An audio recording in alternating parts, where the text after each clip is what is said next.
218 magna cum laude at 15 summa cum laude. Kabilang sila sa mahigit 4,000 estudyanteng nagtapos kahapon sa University of the Philippines, Diliman.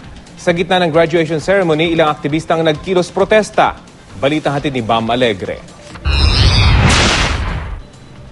Namukadkad na ang mga sunflower at isinabit na ang mga sablay. Kasabay nito, 4,365 na mga iskolar ng bayan ang nagtapos sa Quezon Hall Amphitheater ng UP Diliman.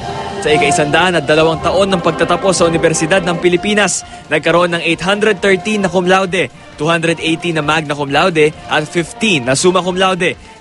Kabilang dito sina Jan Adriel C. ng BS Molecular Biology na may weighted average grade na 1.087 at Charles Michael Herrera ng BS Biology na nakakuha ng pinakamataas na marka na 1.0656. Naging panauhing pandangal si Senador Edgardo Angara na nagsilbing presidente ng UP System mula 1981 hanggang 1987. Iginawa din sa kanya ang Honorary Doctor of Laws bilang pagkilala sa kanyang mga kontribusyon sa UP at sa Pilipinas. You hail from an institution of leaders and game changers with a proud tradition of excellence and service.